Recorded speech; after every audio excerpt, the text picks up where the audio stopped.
Salut tout le monde, c'est Oxygame et aujourd'hui on se retrouve pour un petit tuto afin de comprendre comment utiliser le SSH sur le Raspberry Pi, que ce soit en local ou en distant. Dans le tuto j'utiliserai le système d'exploitation Raspbian, mais la méthode sera calcable sur d'autres systèmes d'exploitation. Alors très rapidement, pourquoi utiliser le protocole SSH? Tout simplement parce que cela va nous permettre de rentrer en communication de manière sécurisée avec le Raspberry à distance. Donc ça peut être très intéressant, par exemple pour faire de la domotique ou pour prendre le contrôle du système sans avoir besoin d'installer un écran. Bon, après la théorie, on va passer à la pratique. Alors dans un premier temps, on va configurer le SSH pour avoir un accès depuis les machines qui sont sur votre réseau local, c'est-à-dire toutes les machines qui sont situées sur la droite du schéma. Pour activer le SSH sur votre Raspberry Pi, il y a deux manières. Une première en passant par l'interface graphique, c'est-à-dire avec les icônes du bureau, et une seconde en passant directement en ligne de commande dans le terminal. Je vais vous montrer les deux méthodes, mais on va commencer par l'interface graphique, c'est ce qui est le plus simple et le plus rapide. Alors vous allez devoir, dans l'onglet préférences, ouvrir le Raspberry Pi configuration. Une nouvelle fenêtre va s'ouvrir, vous allez dans l'onglet interface en haut, et tout simplement vous mettez le SSH sur Enable. À partir de maintenant, le port 22, donc par défaut, du SSH sera sur écoute. Maintenant on va passer à la deuxième méthode, via le terminal, un tout petit peu plus compliqué mais rien de bien méchant. Alors donc vous lancez votre terminal et vous tapez la commande sudo raspi-config et vous faites entrer bien sûr. Ça va vous lancer une espèce de menu dans le terminal, donc vous allez devoir aller choisir la ligne numéro 5 Interfacing Option. Vous allez dessus et vous cliquez sur Entrée. À partir de ce moment, vous arrivez dans un deuxième menu, vous allez sur la ligne numéro 2 SSH et vous faites une nouvelle fois Entrée. Ça va nous demander si on veut l'activer ou l'éteindre, donc nous on veut l'allumer, on met Yes. Puis il nous dit que le serveur est allumé, donc c'est bon, le port 22 est sur écoute. À partir de ce moment-là, on peut se connecter sur le Raspberry Pi via les machines qui sont sur le même réseau local, donc c'est-à-dire les machines qui utilisent aussi une adresse IP privée, comme 192.68. quelque chose, ou 172, puis le deuxième hecto est entre 16 et 31, puis autre chose, ou alors 10. Autre chose. Voilà, dans mon cas c'est des 192.168. Mon adresse IP privée, donc local, je l'ai trouvé sur le panel de ma box, mais sur le Raspberry Pi, si vous êtes sur l'interface graphique, en passant la souris en haut, soit sur votre logo Wi-Fi, soit sur le logo Ethernet, il vous donnera votre adresse IP.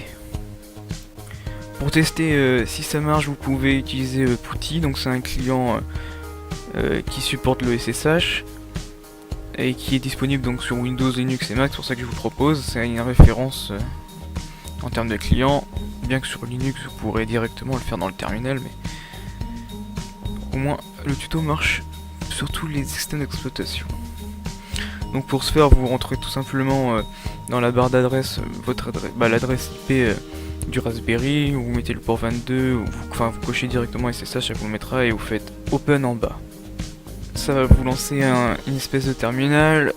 Pour le login, vous mettez le nom d'utilisateur de votre compte Raspberry, donc par défaut c'est Pi, et le password, en espérant que vous l'ayez changé, parce que les mots de passe par défaut c'est pas très safe. Au moment où vous allez rentrer le password, il faut savoir que vous le verrez pas, hein, c'est pas bugué, c'est normal, c'est une question de sécurité. Au moins si quelqu'un est derrière, il ne voit pas le nombre de caractères et tout ça. Maintenant que notre client SSH est fonctionnel en local, on va passer aux choses sérieuses et un peu plus intéressantes. On va essayer de se connecter au serveur SSH du Raspberry Pi depuis l'extérieur, donc c'est-à-dire depuis Internet. Alors ce qui est important de comprendre, c'est que les adresses IP de vos machines ici sur le réseau local à droite sont différentes de l'adresse IP extérieure. Donc pour des raisons de quantité d'adresses, vous n'avez qu'une seule adresse IP pour désigner toutes vos machines sur le réseau local. Et vous ne pourrez pas aller sur internet avec vos adresses IP privées, comme on en a parlé tout à l'heure. Du coup, à partir de ce moment-là, dans le tuto, vous risquez d'avoir des choses un peu différentes de moi, notamment parce que j'utilise une box de chez Orange. Mais dans le principe, vous retrouverez les mêmes menus sur les box des concurrents.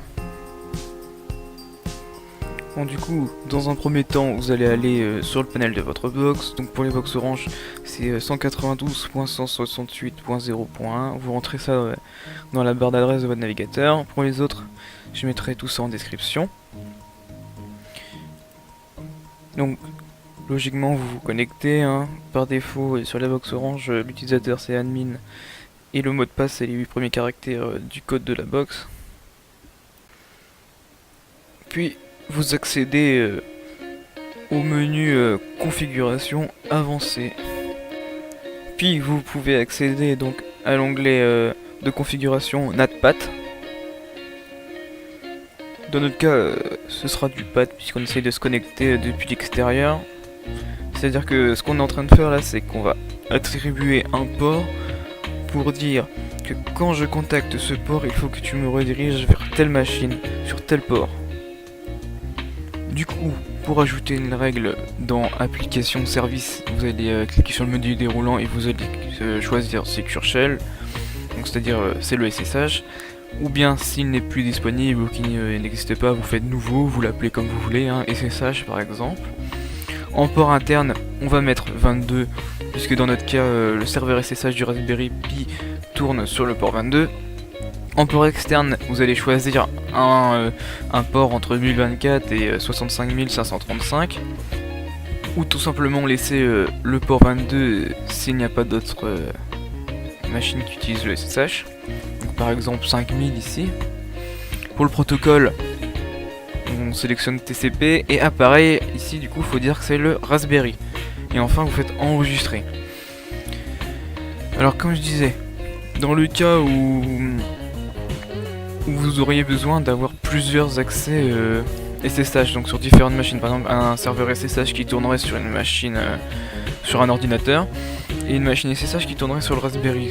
Il va falloir dire que quand on contacte par exemple le port 5000, il faut que tu t'adresses au Raspberry, et quand tu contactes le port 5001, il faudra que tu t'adresses à l'autre machine, tout simplement.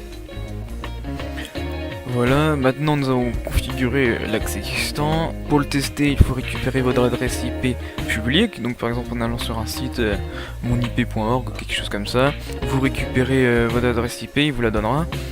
Et pareil, vous la rentrez dans PuTTY. Et donc cette fois-ci, au lieu de mettre le port 22, vous mettrez le port externe. Donc, par exemple, dans ce qu'on a fait juste avant, c'était le port 5000. Donc dans PuTTY, si vous utilisez toujours PuTTY, vous rentrerez l'adresse publique. Et en port, vous mettrez le port 5000 tout simplement, et vous ferez open, et ça reviendra, si tout fonctionne, il vous redemandera votre login et votre mot de passe. Et puis voilà. Alors, un seul petit problème pourrait survenir, c'est-à-dire que votre box, toutes les heures, enfin, tous les redémarrages, tous les synchros, elle risque de changer d'IP si vous êtes en IP dynamique. Donc, c'est-à-dire que votre connexion distante, si vous n'êtes pas à la maison pour récupérer l'IP, ça peut être compliqué. C'est pourquoi je vous invite à aller voir la vidéo sur le DNS dynamique qui permettra d'associer un nom de domaine, donc par exemple, je sais pas moi, oxygame.fr, et oxygame.fr pointera vers ma box et se mettra à jour tout le temps. Et donc à partir de ce moment-là, l'accès distant se fera tout seul. Que l'IP soit fixe ou dynamique. Et donc voilà, c'est fini. J'espère que je vous ai l'idée. Et donc amusez-vous bien avec votre Raspberry. Ciao tout le monde.